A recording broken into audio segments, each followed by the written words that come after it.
1947 में बंटवारा था, देश के बंटवारे में उनको, हमारे बाबा जी को अपने पारिवारिक सदस्यों को बचाने के लिए अपनी बैलगाड़ी में सवार परिवार को बचाने के लिए मेरठ में छत्तान अंतराम में एक मंदिर में शरण लेनी पड़ी। हमारे पिता ने, हमारे ताऊ चाचाओं ने मेरठ में यहाँ बड़े बड़े प्रसिद्ध लोगों के यहाँ नौकरी की है, छोटा छोटा काम किया है, फिर अपनी दुकानें की, हलवाई की दुकान की, फादर मुनीम बने, मुनीम से फिर आगे बढ़े, फिर गल्ले के आड़ती बने और अब मंडी में बड़ा व्यापार किया। वो दौर देखा है अपने फादर का, मुनीम ही करते थे, नौकरी करते थे, लोग छोटे हमें बहुत कमज़ोर आर्थिक हालत में समझने के कारण तिरस्कार की नज़रों से देखते थे, और ये आया कि वही लोग हमें आकर प्रणाम करने लगे, नमस्कार करने लगे। 1975 में मैं तो एक स्टूडेंट था, चपरासी भी बिक्री कर विभाग का आता था, सेल टैक्स ऑफिस का,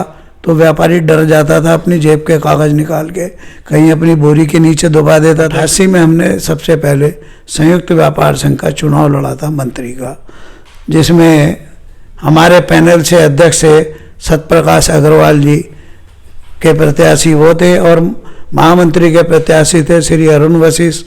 मंत्री हम लड़े थे मंत्री। ये सत्यप्रकाश अग्रवाल जी जो विधायक रहे वही सत्यप्रकाश अग्रवाल जी हैं, जो कैंट से 4 बार MLA रहे, 20 साल जिन्होंने विधायकी की।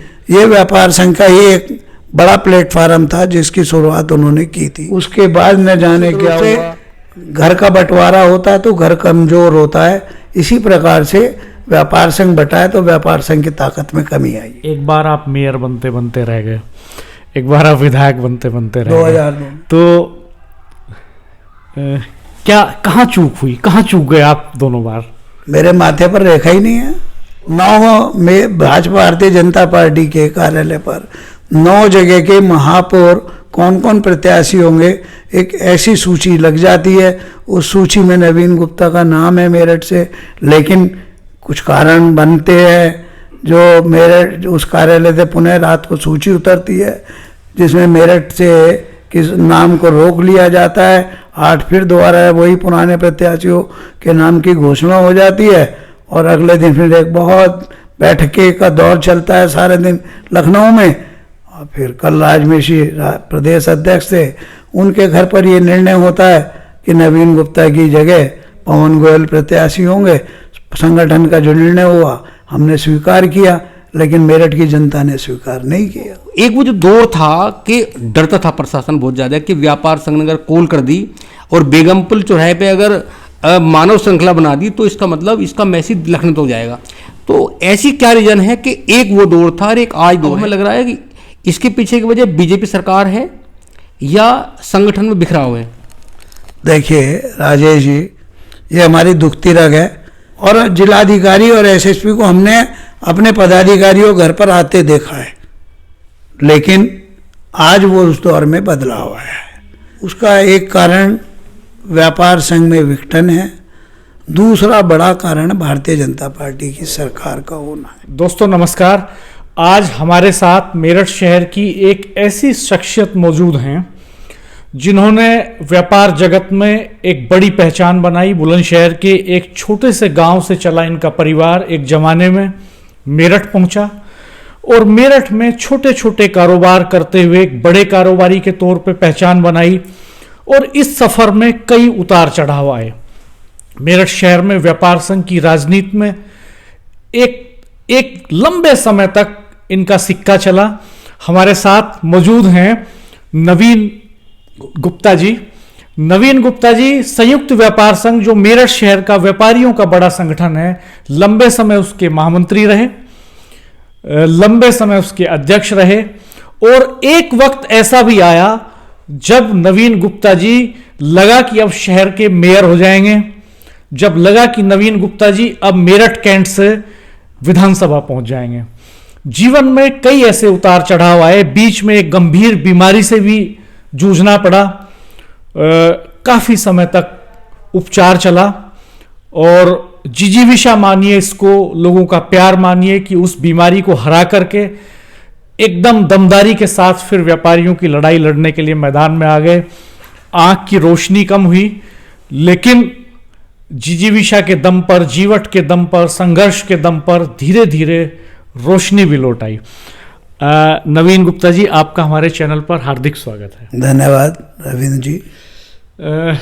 मैं आपसे आपके सफ़र की शुरुआत से जानना चाहूँगा कि जब बुलंदशहर के गांव से आपका परिवार चला, वो वक्त और आज का वक्त, दोनों की तुलना करके अगर मैं आपसे एक सेंटेंस में कहूँ कि इस सफ़र को कैसे देखते हैं आप? नहीं, सफ़र तो हमेशा अच्छा होता है। वो हमारे बुजुर्गों का था, हमारे जन्म से पहले का था कि उन्हें बुलंदशहर के छोटे से उस कस्बे को, गांव को छोड़कर मेरठ शहर में आना पड़ा। एक मजबूरी थी। 1947 में बंटवारा था। देश के बंटवारे में उनको, हमारे बाबा जी को अपने पारिवारिक सदस्यों को बचाने के लिए अपनी बैलगाड़ी में सवार परिवार को बचाने के लिए मेरठ में छत्ता नंदराम में एक मंदिर में शरण लेनी पड़ी। वहाँ उन्होंने फिर मेरठ के स्थायी रूप से वो निवासी बन गए। अपने बच्चों को पाला। हमारे पिता ने, हमारे ताऊ चाचाओं ने मेरठ में यहाँ बड़े बड़े प्रसिद्ध लोगों के यहाँ नौकरी की है, छोटा छोटा काम किया है। फिर अपनी दुकानें की, हलवाई की दुकान की। फादर मुनीम बने, मुनीम से फिर आगे बढ़े, फिर गल्ले के आड़ती बने और मंडी में बड़ा व्यापार किया। ये सब संघर्ष है और ये सफ़र एक अच्छे संघर्ष से अच्छा बनता है। जो लोग संघर्ष करेंगे, मेरा ये मानना है, सफ़र उनका हमेशा अच्छा रहेगा। मेरे जीवन का ये सफ़र जो हमारे बाप दादा से शुरू हुआ, और वो सफ़र, वही संघर्ष उन्होंने हमें भी देखा है। हमने वो दौर देखा है अपने फादर का। मुनीमी करते थे, नौकरी करते थे। लोग छोटे, हमें बहुत कमज़ोर आर्थिक हालत में समझने के कारण तिरस्कार की नज़रों से देखते थे। लेकिन मेरा ये मानना है, एक दौर ये आया कि वही लोग हमें आकर प्रणाम करने लगे, नमस्कार करने लगे। हमने उस दौर को भूले नहीं। उसको भूल कर, इस बात को भूल कर के कभी ये तिरस्कार करते थे। उनसे मिले, उन्हें बैठाया, चाय पिलाई, नाश्ता कराया, मान सम्मान दिया। और हो सकता है उन्हीं मान सम्मान देने की बदौलत हमें भी मेरठ के व्यापारिक समाज ने इतना मान सम्मान दिया है, मेरठ के नागरिकों ने, जिसकी हमने कल्पना भी शायद हमारे परिवार ने ना की हो। 1975 में मेरठ में संयुक्त व्यापार संघ बनता है। उस वक्त आपकी भूमिका व्यापार जगत में क्या थी? 1975 में मैं तो एक स्टूडेंट था, पढ़ने वाला था जी। 1975 में मैंने कन्नौर लाल इंटर कॉलेज से इंटर की थी। उसके बाद DN डिग्री कॉलेज पहुंच गया। 77 में परिवार वालों ने जल्दी से शादी कर दी। फिर दुकान पर बैठना पड़ा, व्यापार में लग गए। किस चीज की दुकान होती थी उस समय? मेरा आड़त का, गल्ले का व्यापार होता था। और उस समय आड़तियों को एक बहुत बड़ा सम्मान का दर्जा इस समाज में मिलता था। आड़त का व्यापार बहुत बड़ा व्यापार माना जाता था। आड़त के व्यापार में हमें बैठना पड़ा और हमने वहाँ कठिनाइयाँ देखी हैं। वो दौर था धारा 3/7 का, जो आज दौर नहीं है। वो क्या होती थी धारा 3/7? आवश्यक वस्तु अधिनियम आज भी है, लेकिन वो धाराएं 3/7 भी हैं, लेकिन वो कठोर प्रावधान उससे बाहर हो गए। धारा 3/7 एक ऐसा प्रावधान होता था जिसमें गल्ले का व्यापारी हो, खाद्यान्न का व्यापारी हो, उसके सर पर हर समय गिरफ्तारी की तलवार लटकी होती थी। उस दौर में भी हाई कोर्ट से पहले जमानत होना संभव नहीं था। अलग अलग विभाग थे। एक मार्केटिंग विभाग था, सीनियर मार्केटिंग इंस्पेक्टर अलग होते थे, फूड का विभाग अलग होता था। नौचंदी मैदान में अगर आप लोगों ने देखा हो, आप, मुझे नहीं मालूम, लेकिन मेरठ के पुराने लोग जानते हैं, एक बाग होता था, आलीशान कोठी होती थी, जिसको हम कोठी कह रहे हैं, लेकिन वो मुस्लिम समाज के लोग उसको शायद वो नवाब का कुछ बंगला वगैरह कुछ ऐसा। उसमें RFC का ऑफिस होता था। उस समय एक IAS अफसर RFC रीजनल फूड कंट्रोलर के नाम पर वहाँ पर बैठा करता था। गल्ले के व्यापारी की ये हालत होती थी कि वो हर समय मार्केटिंग इंस्पेक्टर से डर के रहता था। उसके 3/7 की तलवार लटकी रहती थी। ये व्यापार मंडल का जो जन्म हुआ है धारा 3/7 और सेल टैक्स के अधिकारियों की तानाशाही और व्यापारियों के उत्पीड़न करने के विरोध में हुआ। तो आप व्यापार संघ के मेंबर कब बने? मैं व्यापार में अपनी बैठता था, 77 से बैठने लगा था। मैंने देखा है कि एक चपरासी भी बिक्री कर विभाग का आता था, सेल टैक्स ऑफिस का, तो व्यापारी डर जाता था, अपनी जेब के कागज़ निकाल के कहीं अपनी बोरी के नीचे दबा देता था किसी, और जेब से गल्ले की ताली निकाल कर कहीं इधर उधर फेंक देता था। कुछ व्यापारियों की कई बार चाबी तो नालियाँ तक में गिर जाती थी, और वो डरते थे। और अगर मार्केटिंग इंस्पेक्टर आ जाए, वो मार्केटिंग इंस्पेक्टर उनके स्टॉक में कोई भी कमी निकालकर 3/7 के मुकदमे का भय दिखाता था, और भय दिखाकर अनावश्यक उत्पीड़न होता था। इस भय के खिलाफ संगठन का निर्माण किया आप लोगों इस ने। भय के खिलाफ हमारे पुराने साथियों ने व्यापार संगठन का गठन किया, और पूरे प्रदेश स्तर पर एक ऐसा व्यापार मंडल चला जिसमें पूरे एक आवाज़ प्रदेश से होती थी, चलती थी। ये जब पूरा उत्तर प्रदेश और उत्तराखंड दोनों प्रदेश एक होते थे, पंडित श्याम बिहारी मिश्रा, लाला बिशंबर दयाल, ऐसे बड़े बड़े नाम हैं जिन्होंने, सुरेश चंद त्यागी हापुड़ के एक व्यापारी होते थे। उनका कहना ये होता था कि हमें गल्ले के व्यापारी थे कि 3/7 में मुकदमा मत कराओ अपने खिलाफ, 307 का कराओ।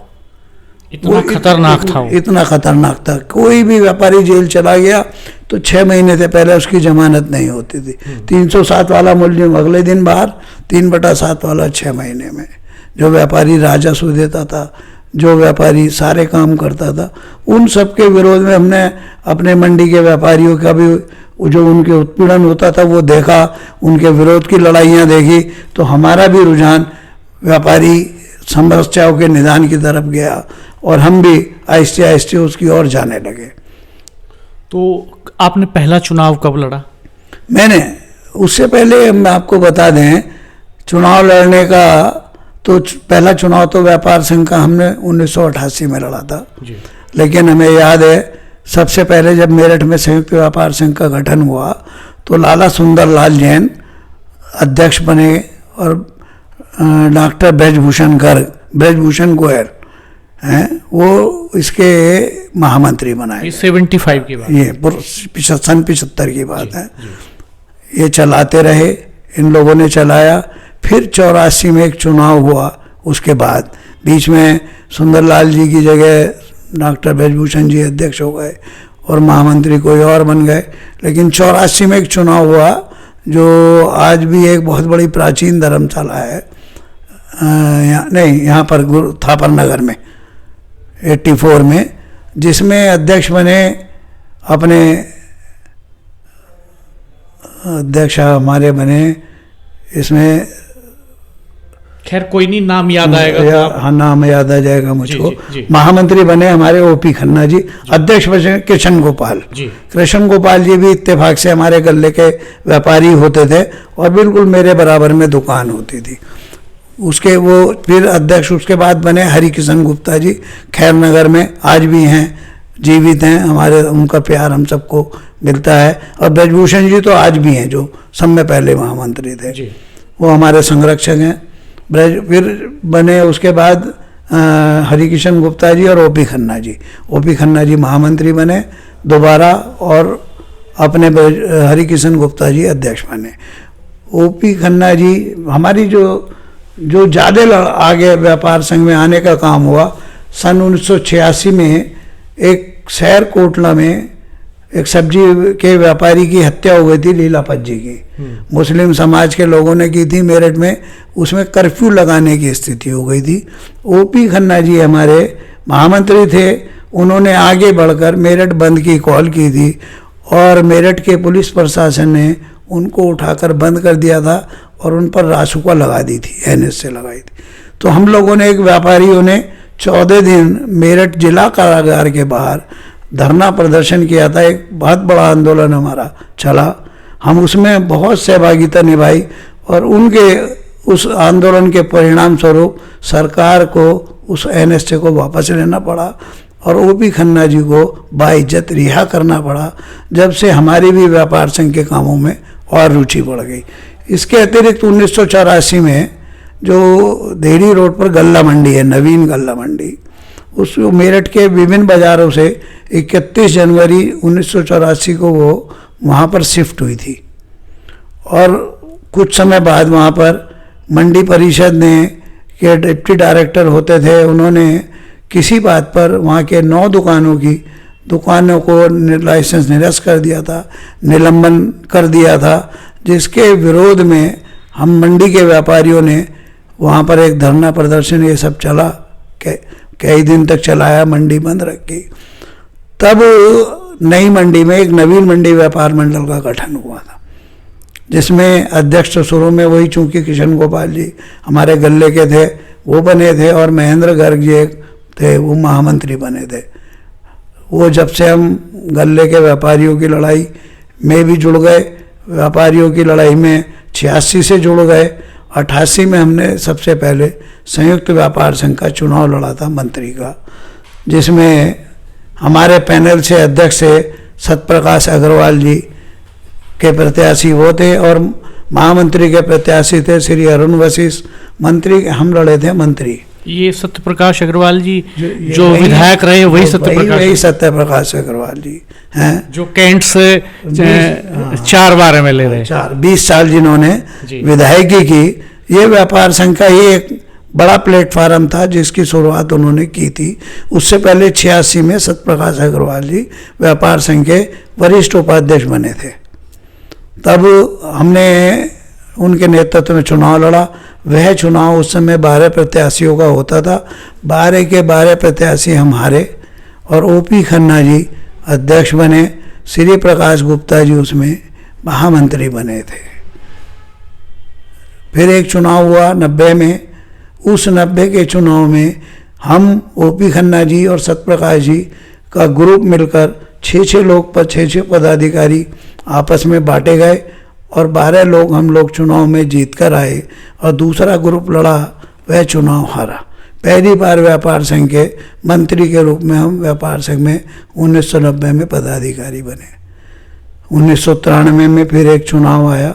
उस चुनाव में धर्मवीर आनंद जी अध्यक्ष का चुनाव लड़े, और दूसरी तरफ से OP खन्ना जी लड़े। वह लोग चुनाव हारे, धर्मवीर आनंद जी अध्यक्ष बने, और हम महामंत्री का चुनाव लड़े थे। हम महामंत्री का चुनाव लड़े, महामंत्री हमें रहने का मौका मिला। 1993 में से मैं महामंत्री बने। 1995 में निर्विरोध महामंत्री बने। 1995 में पुनः सत्यप्रकाश अग्रवाल जी मेरे साथ अध्यक्ष का चुनाव लड़े थे हमारे ग्रुप में आकर, और वे अध्यक्ष निर्वाचित हुए। 1997 के चुनाव में फिर व्यापार संघ के अध्यक्ष होने के नाते सत्यप्रकाश जी को भारतीय जनता पार्टी ने मेरठ महानगर से मेयर पद का प्रत्याशी घोषित किया। यह उनका दुर्भाग्य था कि वह मेयर का चुनाव नहीं जीत पाए। फिर 97 चुनाव लड़ा उन्होंने, लेकिन जीत नहीं पाए। 97 में ही वो फिर चुनाव व्यापार संघ का चुनाव आया। पुनः धर्मवीर आनंद जी और हमने मिलकर चुनाव लड़ा, और एक तरफ सत्यप्रकाश जी और अजय गुप्ता चुनाव लड़े, एक तरफ OP खन्ना और विनोद पुनेठा चुनाव लड़े, जिसमें सत्यप्रकाश अग्रवाल जी और अजय गुप्ता, सत्यप्रकाश अग्रवाल जी अध्यक्ष का और अजय गुप्ता महामंत्री का चुनाव हारे, और OP खन्ना जी अध्यक्ष और विनोद पुनेठा जी महामंत्री का चुनाव हारे। इधर धर्मवीर आनंद जी और मैं पुनः निर्वाचित हुए। फिर आपके पास ऐसी क्या जादू की छड़ी थी कि हर बार आप जीतते चले जाते थे? जादू की छड़ी नहीं, जादू की छड़ी तो आप लोगों के काम आएंगे, लोगों से प्यार से मिलेंगे, सामने वाले को सम्मान देंगे, उसके सुख दुख में खड़े होंगे, तो जादू की छड़ी हर उस व्यक्ति के हाथ में आ जाएगी जो लोगों के सुख दुख का साथी होगा। अच्छा, उसके बाद फिर जो चुनाव होता है? फिर 2000 में चुनाव हुआ। सन 2000 में फिर हम लोग चुनाव लड़कर, फिर जिसमें धर्मवीर आनंद जी पुनः अध्यक्ष बने और मैं महामंत्री बना। फिर 2000 में एक ऐसा दौर आया जिसमें कुछ लोगों ने मिलकर फिर संयुक्त व्यापार संघ का विघटन किया। वह विघटन करने में OP खन्ना जी अध्यक्ष बने उस विघटनकर्ता में, और विजेंद्र अग्रवाल महामंत्री बने। लेकिन 6 महीने बाद ही, मतलब 2 गुटों में बट गया आप कह रहे हैं उस समय? हाँ, व्यापार संघ में हमारा 2000 का चुनाव हुआ। चुनाव हमारा हुआ आर्य समाज स्थापन नगर में। इन लोगों ने चुनाव अपने को अलग करके चुनाव कराया चैम्बर में, जिसमें ओपी खन्ना अध्यक्ष और विजेंद्र अग्रवाल महामंत्री अपने आप को घोषित किया गया। हमारे चुनाव में मतदान हुआ, इनके चुनाव में कोई मतदान नहीं हुआ, केवल स्वयंभू अपने को पदाधिकारी घोषित किया गया। आपका जो संगठन है उसमें कितने मेंबर थे उस वक्त और उनके पास कितने मेंबर अब उस समय की एक्यूरेट जानकारी तो मैं नहीं दे सकता, लेकिन लगभग 300 के आसपास हमारे यहाँ संस्था रही होंगी उस समय, क्योंकि ये सब रिकॉर्ड की चीज़ें हैं और मुझे इस समय इतना याद नहीं है, लेकिन अनुमानित 300। वो तो स्वयं उनके यहाँ तो कोई संस्था ही नहीं थी, हमारे यहाँ 300 के करीब संस्थाएं थी जिनका एक एक मतदान हमारे यहाँ हुआ। हमारे यहाँ पूरे जिला उस समय बड़ा बागपत भी मेरठ जिले में लगता था, मवाना, सरदना, हस्तनापुर, ये सब खरखौदा, दौराला, सब मेरठ में आकर इन्होंने मतदान में भाग लिया है जी। तो बड़ा चुनाव होता था हमेशा। फिर 2000 के विघटन के बाद कुछ समय बाद इन ओपी खन्ना जी और विजेंद्र अग्रवाल और विनोद जायसवाल, आज विनोद जायसवाल जी स्वर्ग में हैं, ओपी खन्ना जी स्वर्ग में हैं, इन लोगों में आपस में झगड़ा हुआ और झगड़ा मारपीट की नौबत तक पहुंची है। इनमें इन मुकदमेबाजी तक हुई। उसके बाद इन्होंने राजमहल होटल में रमेश झिंगड़ा जी की मध्यस्थता में एक हम लोगों के साथ समझौता किया कि हमें हमसे कहा कि भाई व्यापार संघ हम नहीं चला सकते, आप ही लोग चलाओ, और अपने को व्यापार संघ से अलग कर लिया। 2002 के चुनाव में फिर धर्मवीर आनंद जी निर्विरोध अध्यक्ष निर्वाचित हुए और मैं पुणे महामंत्री बना। मेरे सामने चुनाव लड़ा अरुण वशिष्ठ जी ने, उनको पराजय का सामना करना पड़ा। कुछ परिस्थितियां बनी 2002 में, उससे पहले 2000 का चुनाव आया था। जैसा आपने कहा कि लोगों की अपेक्षा थी कि नवीन गुप्ता मेयर महापौर बनने वाले हैं। सन 2000 के चुनाव में भारतीय जनता पार्टी ने महापौर के नाम पर मेरा प्रदेश स्तर तक खूब चिंतन मनन किया। एक बार कार्यालय पर, बीजेपी कार्यालय पर जो लिस्ट लगी उसमें आपका नाम भी आ गया, उसमें नाम भी आ गया था, लेकिन फिर रोक लिया गया। अगले दिन परिवर्तन होकर श्री पवन गोयल जी को कैंडिडेट बनाया गया और उनके भाग्य में नहीं था, वह चुनाव हारे। 2002 में व्यापार संघ के चुनाव में हमारे सामने अरुण वशिष्ठ को चुनाव हारना पड़ा। फिर किसी कारण से हमारे अध्यक्ष श्री धर्मवीर आनंद जी को मेरठ छोड़ना पड़ा। परिस्थितियां कुछ कारण बने, हमने उनको व्यापार संघ से उन्होंने अपना त्यागपत्र दिया। उनके त्यागपत्र के बाद हम चाहते तो 2005 में चुनाव कराना था हमें। 2005 में हम कोई भी 6 माह के अंदर अपने केवल अध्यक्ष का चुनाव करा के, संयुक्त व्यापार संघ के संविधान के अनुसार केवल 6 माह में अध्यक्ष का चुनाव कराना होता, लेकिन हमारी नैतिकता काम आई कि हमने कहा नहीं, हम पूरा चुनाव कराएंगे और 16 के 16 पदाधिकारियों का चुनाव करेंगे। तो हमने 16 पदाधिकारियों का चुनाव कराया, जिसमें चुनाव में 2002-03 के में मैं महामंत्री जी के रूप में पुनः निर्वाचित हुआ, लेकिन अध्यक्ष के रूप में श्रीमान विजेंद्र अग्रवाल दूसरे पैनल से चुनाव जीत कर आए। व्यापार संघ की एक पुरानी लिस्ट लगातार चली आ रही है, संख्या बढ़ती जाती है। जो 2003 का चुनाव था, इसमें संभवतः 500 के करीब संस्थाएं थीं। 2000 उसके बाद फिर 2003 में जब विजेंद्र अग्रवाल जी अध्यक्ष बने, उनके कार्यकाल में मेरा ख्याल 24 या 25 संस्थाएं नहीं बनी। वह संस्थाएं बनने के बाद 2007 में चुनाव हुआ। उस चुनाव में फिर एक पैनल विजेंद्र अग्रवाल जी का था, एक हमारा था। विजेंद्र अग्रवाल जी पुणे अध्यक्ष बने और मैं पुणे महामंत्री निर्वाचित हुआ। उनके पैनल के महामंत्री हारे, मेरे पैनल के अध्यक्ष हारे। फिर 2010 में व्यापार संघ का चुनाव आया। उस चुनाव में फिर कुछ नई संस्थाएं जो बनी थी, उनमें इसको सब जोड़कर फिर चुनाव हुआ। उस 2010 के चुनाव में विजेंद्र अग्रवाल जी अध्यक्ष और मैं महामंत्री, एक पैनल बनकर चुनाव हुआ, जिसमें मैं निर्विरोध महामंत्री निर्वाचित हुआ और सतीश चंद्र जैन निर्विरोध कोषाध्यक्ष निर्वाचित हुए हमारे पैनल से। लेकिन सामने कुछ उनके बीच में से निकलकर अरुण वशिष्ठ अपने आप अध्यक्ष का चुनाव लड़े और 2010 के उस चुनाव में अरुण वशिष्ठ अध्यक्ष बने। मैं एक मतदाता सूची का जिक्र जरूर करना चाहूँगा कि ये मतदाता सूची वही चली आ रही है जिसमें वो चुनाव जीतते भी हैं, चाहे वो विजेंद्र अग्रवाल हो चाहे अरुण वशिष्ठ हो। फिर 2013 का चुनाव आया। 2013 में जबकि मेरी परिस्थिति मुझे अलाउ नहीं कर रही थी, 2013 में मेरे 10 मई 2013 में मेरे जवान बेटे का 36 साल की आयु थी, उसकी डॉक्टर की एक इंजेक्शन गलत लगाने के कारण उसका स्वर्गवास हो गया था। उसके कारण से मेरा मन विचलित था और मैं चुनाव नहीं लड़ना चाहता था, लेकिन अरुण वशिष्ठ जी ने कुछ ऐसी परिस्थितियां मेरे आगे पैदा कर दी कि मुझे मजबूरन ये निर्णय लेना पड़ा कि मैं अब महामंत्री नहीं अध्यक्ष का चुनाव लड़ूंगा। और मैंने अध्यक्ष का चुनाव लड़ा, पैनल बनाकर। एक पैनल जिसमें मैं अध्यक्ष और महामंत्री संजय जैन बीडी वाले लड़ाए हमने। एक पैनल बना जिसमें विजेंद्र अग्रवाल अध्यक्ष और उन्होंने नीरज मित्तल महामंत्री लड़ाए। एक पैनल बना अरुण वशिष्ठ अध्यक्ष और कौशल गोयल महामंत्री लड़ाए। लेकिन विजेंद्र अग्रवाल जी का भी पैनल चुनाव हारा, अरुण वशिष्ठ जी का भी पैनल चुनाव हारा और हमारे पैनल को व्यापारियों ने अपना प्यार दिया, समर्थन दिया। मैं अध्यक्ष बना, संजय जैन महामंत्री बने। उसके बाद से फिर 2016 में चुनाव आता है, उसी सदस्यता सूची पर फिर चुनाव लड़ते हैं। 2016 में फिर विजेंद्र अग्रवाल अध्यक्ष और अरुण वशिष्ठ एक पैनल बनाकर चुनाव लड़ते हैं।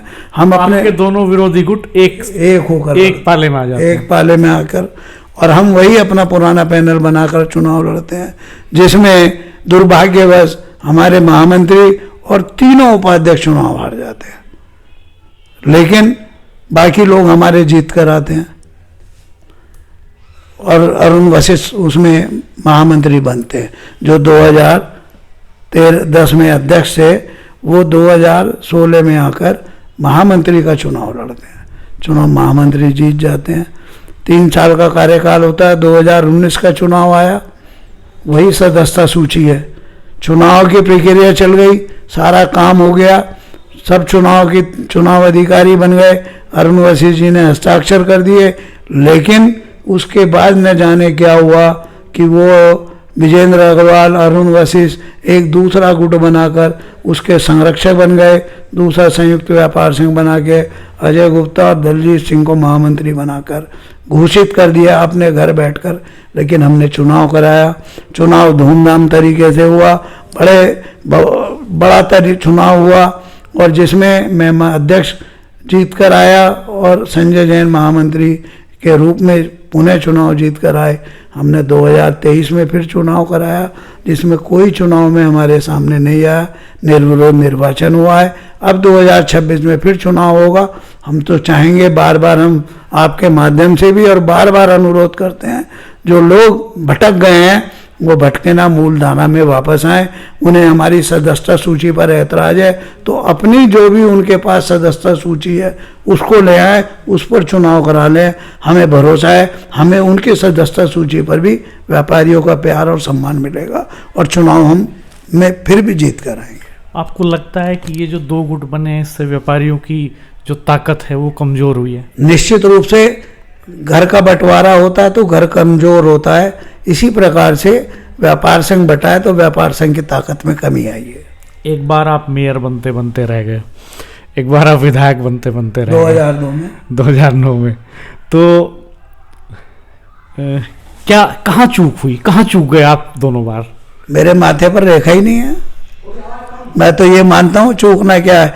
2000 में महापौर के कार्यालय पर लिस्ट लग जाती है, 9 में भाजपा भारतीय जनता पार्टी के कार्यालय पर 9 जगह के महापौर कौन कौन प्रत्याशी होंगे एक ऐसी सूची लग जाती है। उस सूची में नवीन गुप्ता का नाम है मेरठ से, लेकिन कुछ कारण बनते हैं जो मेरठ उस कार्यालय से पुनः रात को सूची उतरती है जिसमें मेरठ से किस नाम को रोक लिया जाता है। 8 फिर दोबारा वही पुराने प्रत्याशियों के नाम की घोषणा हो जाती है और अगले दिन फिर एक बहुत बैठके का दौर चलता है सारे दिन लखनऊ में और फिर कलराज मिश्र प्रदेश अध्यक्ष थे, उनके घर पर ये निर्णय होता है कि नवीन गुप्ता की जगह पवन गोयल प्रत्याशी होंगे।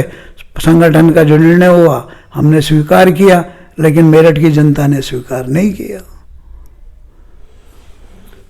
कुछ निजी सवाल आपसे करते हैं। ये तो व्यापारियों की सियासत की बात रही जिसमें आपने एक बड़ी भूमिका निभाई शहर में। आप फिल्में देखते हैं? कभी कभी। अच्छा, कब देखी थी कोई फिल्म अभी? अभी कब देखी थी? हाँ। पिक्चर हॉल में जाके। हाँ। देखो, पिक्चर हॉल में जाके तो 1.5 हो गए। पिक्चर काफी समय हो गया। हाँ। चलिए, कोई नहीं। ड्रिंक कर लेते हैं कभी? ना, अभी तक तो बचे हुए हैं। अच्छा, क्या कोई खेल खेलते हैं, कोई म्यूजिक सुनते हैं? हाँ, बचपन में हम क्रिकेट खेलते थे और बैडमिंटन। कॉलेज कनौरलाल इंटर कॉलेज में जब पढ़ते थे तो कॉलेज की टीम में रहने का मौका मिला और अपना एक क्लब बना रखा था। उसकी क्रिकेट टीम में हम लोग बहुत छोटे छोटे क्लबों के साथ खेलते रहे। कोई मलाल है जिंदगी में कि काश ऐसा कर लेते तो शायद कुछ और हो जाता? नहीं, मलाल तो कुछ नहीं है। मलाल तो जीवन में परमपिता परमेश्वर के आशीर्वाद से इतना मान सम्मान हमको मेरठ के व्यापारी समाज से मिला है, शायद हमने और हमारे परिवार ने सोचा भी नहीं होगा। हाँ, इतना मलाल जरूर है कि जैसे बीजेपी कार्यालय पर महापौर के प्रणाम की लग गई और फिर हटा दिया गया, या 2002 में विधायक के लिए इतना लंबा संघर्ष चला और अंतिम समय में हमारी जगह सत्यप्रकाश जी को प्रत्याशी बनाया गया। और सत्यप्रकाश जी 4 बार के लेखा भेज हो गए। सत्यप्रकाश जी, उनका भाग्य था। 20 साल वो विधायक रहे और मैं समझता हूँ 20 साल इतना बड़ा पीरियड होता है किसी भी सामाजिक कार्यकर्ता के लिए या राजनीतिक कार्यकर्ता के लिए। उतार चढ़ाव उस जीवन में आ सकते हैं और शायद यही जीवन में रहा कि हमें तो ये मानना है हमारी किस्मत में ऐसा नहीं था, लेकिन मान सम्मान हमें मेरठ की जनता ने, मेरठ के व्यापारियों ने बहुत दिया है। हमारे साथ वरिष्ठ पत्रकार राजेश शर्मा जी भी मौजूद हैं। मैं चाहूंगा राजेश भाई साहब कुछ सवाल आप भी लें, क्योंकि आपने लंबे समय व्यापार संघ को कवर भी किया है और निजी तौर पे आप नवीन गुप्ता जी के जीवन के बारे में बहुत सारी बातें जानते हैं। इनके संघर्ष पे आपने खबरें भी की हैं। एक दौर सर हमने वो भी देखा कि व्यापार संघ कभी चुप नहीं बैठता था। जब भी कुछ मसला होता था तो मेरठ बंद की भी घोषणा होती थी कि मेरठ बंद कर देंगे। और मेरे याद है शायद ये 2005 या 6 की बात है कि एक आपका प्रतिनिधिमंडल पश्चिमांचल विद्युत वितरण निगम में जाता है और मुझे लगा कि उन्हें ये पता नहीं था कि वहाँ मजिस्ट्रेट मौजूद हैं। उन्हें लगा कि पावर कॉरपोरेशन के कोई अधिकारी हैं, उन्होंने रोका और वो मारपीट शुरू कर दी। उसके बाद फिर बवाल हुआ और फिर मुझे लग रहा फिर शहर बंद भी किया गया। तो एक वो जो दौर था कि डरता था प्रशासन बहुत ज़्यादा कि व्यापार संघ ने अगर कॉल कर दी और बेगमपुल चौराहे पे अगर मानव श्रृंखला बना दी तो इसका मतलब इसका मैसेज लखनऊ तो जाएगा। तो ऐसी क्या रीजन है कि एक वो दौर था और एक आज दौर है। आज हमें लगता नहीं कि व्यापार संघ जो है, हालांकि ताकत तो उसकी है, इतने बड़े मुद्दे, कोई बड़े हंगामे, प्रशासन पर लगातार बहुत सारे मुद्दों लेके जाना, अब हमें लग रहा है कि इसके पीछे की वजह बीजेपी सरकार है या संगठन में बिखरा हुआ है। देखिए राजेश जी, आपने हमारी दुखती रग पर हाथ रखा है। ये हमारी दुखती रग है। आपने वो दौर देखा है जब हम अधिकारी मेरठ में आते थे, डीएम या एसएसपी, तो वो ये पुराने अधिकारी उनको ये बता देते थे कि मेरठ में अगर आपको ठीक तरीके से मेरठ के प्रशासन को चलाना है तो संयुक्त व्यापार संघ के जो भी पदाधिकारी हैं आप उनसे पहले मिल लो ताकि आपको कठिनाई ना आए।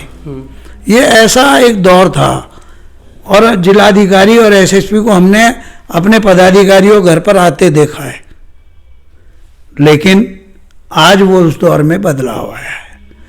उसका एक कारण व्यापार संघ में विघटन है, दूसरा बड़ा कारण भारतीय जनता पार्टी की सरकार का होना है। ये दोनों कारण है, महत्वपूर्ण कारण है। भारतीय जनता पार्टी की सरकार होने के कारण से कहीं ना कहीं हम सब लोग भाजपा के कार्यकर्ता हैं। भाजपा में हमारा संपर्क है, संबंध है, नीचे से ऊपर तक संघ के कार्यक्रमों में हमारी भागीदारी रहती है। निश्चित रूप से कहीं ना कहीं ये भाव हमारे मन में रहता है कि हमें सड़क पर उतना विरोध करने की ज़रूरत नहीं है, अधिकारी को फ़ोन करेंगे वह काम करेगा। अब अनेकों बार जो लोगों को दिखता है कि हमारा सड़क पर संघर्ष नहीं हो रहा, उसका कारण ये भी कि हमने अधिकारी को फ़ोन किया, उसका मोबाइल पे बात की, उसने हमारी समस्या का, व्यापारी की समस्या का निस्तारण करा दिया। वो दौर था जब बाज़ारों में कोई भी अधिकारी आ जाता था, हम लोग विरोध करने चले जाते थे। आज उस दौर में भाजपा की सरकार होने के कारण से कमी आई है। कहीं ना कहीं अधिकारी भी बाजार में आने से डरता है या बचता है। डरता नहीं है तो बचता है, मैं सोबर तरीके से कह दूं। वो भी नहीं चाहता कि मैं व्यापारियों से टकराव करूं। और एक तरफ सरकार, एक तरफ भाजपा के कार्यकर्ता। लेकिन व्यापार संघ की अगर बात करेंगे तो व्यापार संघ के विघटन के कारण से कहीं ना कहीं कई बार अधिकारी हमको नज़रअंदाज कर देता है। इसको मुझे कहने में कोई संकोच नहीं है। तो क्या सर, एक सवाल और है, लास्ट सवाल। जो हनक थी व्यापार संघ की, मतलब हनक जो थी कि भाई व्यापार संघ ना जाए, क्या लगता है आपको कि जीएसटी जो डिपार्टमेंट है वो व्यापारी को परेशान नहीं कर रहा? देखिए, आज जीएसटी विभाग में कहीं ना कहीं सड़क पर उनके अधिकारियों ने आने की कोशिश की, लेकिन मेरठ के व्यापार संघ में फिर भी ताकत है जो उनको बाजार में आने से रोके रखता है। हाँ, कहीं ना कहीं सचल दल वाले लोग, अभी आपने पढ़ा भी होगा, 2 दिन पहले देखा भी होगा समाचार पत्रों में या मीडिया में भी आपके आया होगा, मेरठ के ही 2 अधिकारियों का निलंबन हुआ है। कहीं ना कहीं सचल दल के लोग, अधिकारी व्यापारी का उत्पीड़न करने का प्रयास करते हैं, सड़क पर उसकी गाड़ियों को रोककर। इसमें बढ़ोतरी हुई है, उसका कारण कुछ भी मान लो, लेकिन हाँ, इसमें बढ़ोतरी हुई है। मुझे स्वीकार करने में कोई संकोच नहीं है, क्योंकि जब हमने ये कहने में हमें संकोच नहीं है कि हमने अधिकारी को बाहर नहीं आने दिया अपने ऑफिस से, तो मुझे आज ये कहने में भी संकोच नहीं है जीएसटी के कुछ अधिकारी, विशेष रूप से सचल दल के लोग परेशान कर रहे हैं। मुझे ये भी कहने में कोई संकोच नहीं है कि जीएसटी जब लागू हुआ था 2017 में, तो सरकार ने ये घोषणा की थी कि जीएसटी के कोई सर्वे नहीं होंगे, कोई नोटिस नहीं जाएंगे, केवल आयकर में जैसे स्क्रूटनी होती है इसी प्रकार से हम स्क्रूटनी करेंगे, और वही स्क्रूटनी के कारण से व्यापारी को जिसका स्क्रूटनी आएगी उसको विभाग में बुलाया जाएगा। लेकिन आज जीएसटी के अधिकारी व्यापारी को नोटिस भेजकर 2 विभाग में बुलाकर उसका आर्थिक दोहन कर रहे हैं। मुझे इसे कहने में कोई संकोच नहीं है। अध्यक्ष जी, क्या जब सरकार गैर भाजपाई होती है तो बहुत प्रदर्शन, धरने, बहुत सारी समस्याएं व्यापार संघ उठाता है, क्या बीजेपी के नेता क्या दबाव डालते हैं कि व्यापार संघ इस सरकार में कोई हंगामा ना करें, विरोध ना करें? दबाव तो कोई नहीं डालता, लेकिन अप्रत्यक्ष रूप से दबाव तो होता ही है। हाँ, सही कहा आपने कि एक मनोवैज्ञानिक दबाव तो रहता ही है कहीं ना कहीं, और सवाल अपनी जगह हैं, मुद्दे अपनी जगह हैं, वो बने रहेंगे। आपने हमें बहुत कीमती वक्त दिया अपना। आप बिजनेसमैन हैं, बिजनेस में आपका टाइम निकलता है ज़्यादातर। हो सकता है आपके साथ के कुछ बिजनेसमैन इस अवधि में, जिस अवधि में आप बैठ के यहाँ चर्चा कर रहे हैं, फाइनेंशियली कुछ ज़्यादा गेन कर लें। ऐसा कीमती समय आपने हमें दिया, इसके लिए आपका बहुत बहुत धन्यवाद। और भविष्य में हम आपको फिर कष्ट देंगे, फिर आपसे समय लेंगे। व्यापार जगत की कुछ दुश्वारियों के बारे में हम अगली बार आपसे बात करना चाहेंगे। इस बार तो हमने व्यापार संघ की जो परेशानियां हैं, जो अंतर्विरोध हैं, जो ताकत कमजोर हुई है, उन मुद्दों पर आपसे बात की, और आपने बहुत साफ गोई से, बेबाकी से जो कमजोरियां हैं उनको स्वीकारा भी, और एक इतिहास व्यापार संघ का हमारे सामने, दर्शकों के सामने रखा। आपका बहुत बहुत धन्यवाद। आपका एक कंक्लूडिंग कमेंट मैं चाहूँगा। रविंद्र जी, आपने हमें यहाँ पर बुलाया, धन्यवाद तो हमें आपका देना चाहिए कि आपने हमारी बातों को आगे तक पहुँचाने का काम किया है। और आपने कहा कि अपना कीमती समय दिया। समय तो सबका कीमती होता है, हर सेकंड कीमती है, लेकिन मिलना तो उतना ही है जितना किस्मत में मिलता है। तो व्यापार की चिंता मुझे नहीं है, क्योंकि 40 साल से व्यापारियों की सेवा कर रहा हूँ। मुझे व्यापार की चिंता नहीं है। ऊपर वाले ने जितना मुझे देना है वो देगा, और आगे भी जब तक जीवन है मन में यही भाव है कि मैं व्यापारियों की सेवा करते करते अपने प्राणों की तिलांजलि दूं। बहुत बहुत धन्यवाद आपका। ये देखिए, ये जिजीविषा है, ये जीवट है कि एक साधारण से गांव से चल करके इनका परिवार आता है मेरठ में, एक बड़ी पहचान बनाता है कारोबार में, कारोबारी जगत में, और कारोबारियों के मुद्दों को लेकर एक संघर्ष खड़ा करते हैं। आपका बहुत बहुत धन्यवाद। हमारे चैनल को सब्सक्राइब कीजिएगा, बेल आइकन प्रेस कर दीजिएगा, नोटिफिकेशंस ऑन कर दीजिएगा, वीडियो को मित्रों के साथ शेयर कीजिएगा, और कमेंट बॉक्स में अपनी प्रतिक्रिया देकर के ये जरूर बताइएगा कि आप नवीन गुप्ता जी की किन बातों से सहमत हैं, किन बातों से असहमत हैं। आपके जहन में भी निश्चित तौर पर कुछ सवाल होंगे, आप वो सवाल यहाँ कमेंट बॉक्स में उठा सकते हैं, और अगली बार जब हम चर्चा करेंगे तो उन सवालों के जवाब गुप्ता जी से लेने की कोशिश करेंगे। आपका बहुत बहुत धन्यवाद। नमस्कार।